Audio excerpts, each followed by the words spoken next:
শিল্পী বলে কি ছাড় আছে নাকি? না, শিল্পীদেরও কোনো ছাড় নেই, অন্তত বিশ্বাস ব্রাদার্সের কাছে।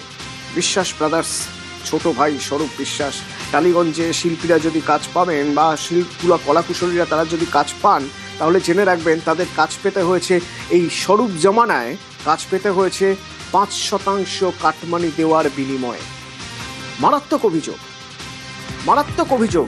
যা টাকা পাবেন তার 5% কমিশন দিতে হবে। কাকে? তিনি কে? তিনি কি টালিগঞ্জের কেউ, শিল্পী কলাকুশলীদের কেউ? না, তার নাম স্বরূপ বিশ্বাস। তিনি কে? তিনি মন্ত্রী অরূপ বিশ্বাসের ভাই।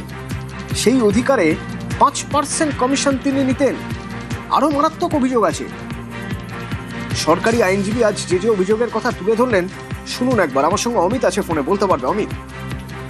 একেবারে স্বরূপ বিশ্বাসের পুলিশ কাস্টাডি বা পুলিশ হেফাজতের মেয়াদ শেষ হওয়ার পর নারী তোলা হয়। তার আইনজীবীর তরফে জামিনের আবেদন করা হয়েছিল।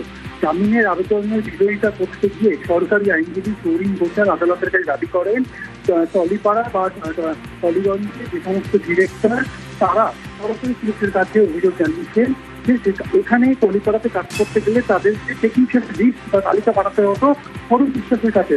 তিনি লিস্ট গ্রান্ট করতেন এবং সেখান থেকে তার যারা যে সমস্ত কলাকুশলী বা টেকনিশিয়ানরা কাজ পেতেন, কাজ বাবদ যে টাকা তারা পেতেন তার 5% হারে কমিশন পৌঁছে দিতে হতো স্বরূপ বিশ্বাসকে।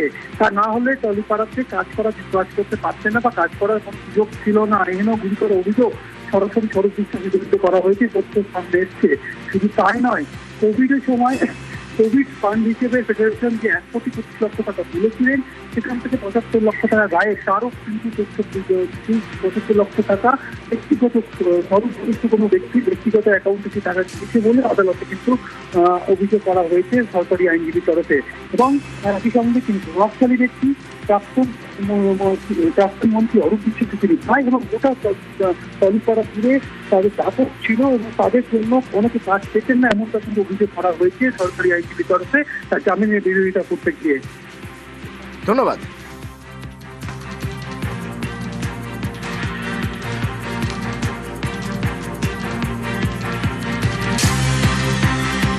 স্বরূপ বিশ্বাস, মারাত্মক মারাত্মক অভিযোগ তার বিরুদ্ধে। আগেও তার বিরুদ্ধে একের পর এক মামলা হয়েছে। দাদাগিরি, ঠিক এভাবেই দাদাগিরি করতেন। যদিও তিনি শিল্পী কলাকুশলীর কেউ ছিলেন না টালিগঞ্জে, শুধুমাত্র দাদা মন্ত্রী, তাতেই তার এত দাপট। তো দাপুটে ভাইয়ের যদি কিছু হয় সামলাবেন তো দাদা, আগলে রাখবেন দাদা। কিন্তু কি করবেন, দাদা নিজেই তো এখন চোরকি পাক ঘুরছেন, কলকাতার বিভিন্ন রাস্তায় গাড়ি নিয়ে ঘুরে বেড়াচ্ছেন যাতে মিডিয়া থেকে বাঁচা যায়, মুখ বাঁচানো যায়, মুখ লুকোনো যায়। অরূপ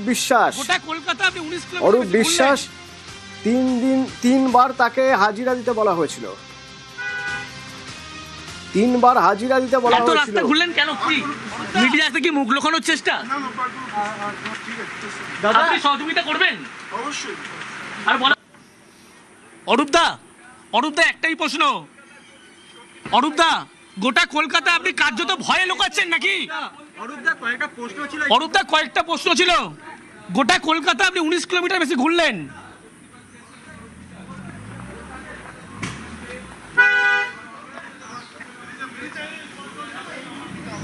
অরূপদা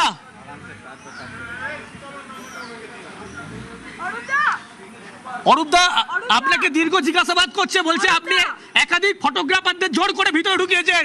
ফটোগ্রাফাররা আপনাদের নাম বলছে আপনার। অরূপদা, ফটোগ্রাফাররা আপনার নাম বলছে আপনি জোর করে ঢুকিয়েছেন আপনার ছবি তোলার জন্য। আপনার ঘনিষ্ঠ ফটোগ্রাফাররাই আপনার নাম করছে, বলছে আপনি জোর করে ঢুকিয়েছেন। অরূপদা, গোটা কলকাতা ঘুরে ফেলেন আপনি মিডিয়ার থেকে মুখ লুকানোর জন্য। আপনি কোথাও 22 তারিখ ডেকেছে অরূপদা। এই যে এই পিছন আমরা ঘুরে গেলাম, এক সময় তো থিতু হতেই হয়। পরিযায়ী পাখিও এক জায়গায় গিয়ে থিতু হয়, অরূপ বিশ্বাসও হলেন। গোটা কলকাতা আপনি কার্যত ভয়ে লুকাচ্ছেন। এত রাস্তা ঘুরলেন কেন? কি মিডিয়া থেকে মুখ লুকানোর চেষ্টা? দাদা আপনি সহযোগিতা করবেন অবশ্যই। আর বলা হচ্ছে আপনি আবার কেন ভাই, তোমাদের হবে না। এবং আপনাকে তো জিজ্ঞাসাবাদ করেছে। আপনি মমতা বন্দ্যোপাধ্যায়কে চিঠি দিয়েছিলেন, দিতে বলেছিল মমতা বন্দ্যোপাধ্যায় আপনাকে?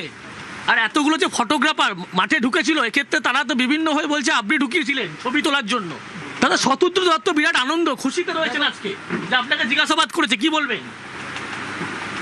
22,000 টিকিট কালোবাজারি করেছেন আপনি বলছে, এটা বলুন না। 22,000 বলছি তো কোর্টে প্রমাণ হবে। আপনি উত্তেজিত হয়ে গেলে তো হবে না দাদা। তুমি কেন? তোমাদের তো বারবার বললাম যে আমি কোর্টের মধ্যে রয়েছি, আমাকে তো কাজ করতে দাও। দীর্ঘ 35 কিলোমিটার তো আপনি ঘুরলেন। কার্যত অরূপ বিশ্বাস তিনি কিন্তু মেজাজ হারাচ্ছেন। এত রাস্তা ঘুরলেন কেন? একটু উত্তেজিত হওয়ার কারণ রয়েছে, কারণ তিনি যখন আইনজীবীর ঘরে ভিতরে, তখন এই বাইরে দেখুন লোকজন অপেক্ষা করে আছেন। কেন? প্রাক্তন মন্ত্রীকে দেখবেন বলে না, প্রাক্তন মন্ত্রীকে দেখতে পেলেই ডিম ছুড়বেন বলে, হাতে সবার ডিম অপেক্ষায় রয়েছেন।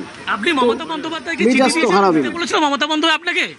আর এতগুলো যে ফটোগ্রাফার মাঠে ঢুকেছিল, এক্ষেত্রে তারা তো বিভিন্ন হয়ে বলছে আপনি ঢুকিয়েছিলেন ছবি তোলার জন্য।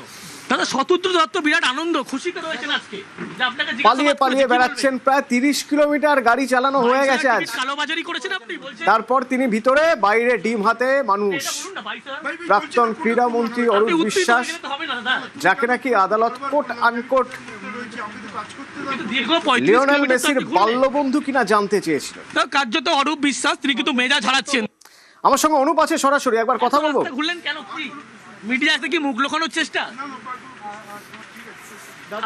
অরূপ বিশ্বাস এখন কোথায়?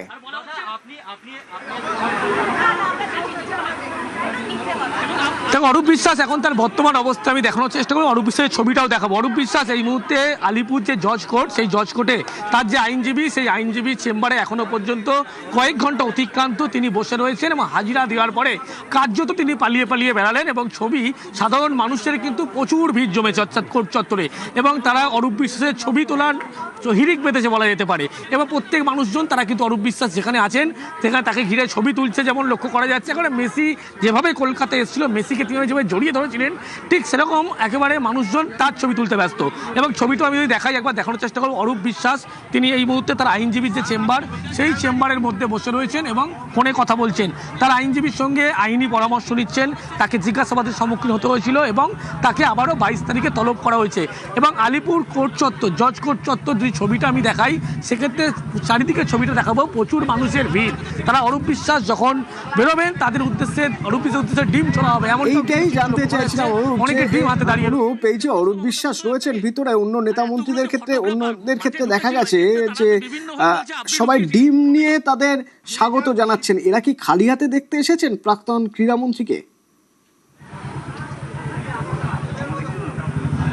দেখো, কেউ কিন্তু খালি হাতে দেখতে আসেনি। বলা হচ্ছে অরূপ বিশ্বাস, তাদের দাবি যখন অরূপ বিশ্বাস এখানে বেরোবেন, সেই সময় কিন্তু অরূপ বিশ্বাসকে লক্ষ্য করে তারা ডিম ছুড়বে। একাধিক মানুষজন তারা ডিম হাতে নিয়ে এই কোর্ট চত্বর সেখানে কিন্তু অপেক্ষা করছেন কখন অরূপ বিশ্বাস বেরোবেন সেই জন্য। এবং কোর্ট চত্বরের ছবিটা যদি আমি দেখাই, একবার দেখানোর চেষ্টা করব।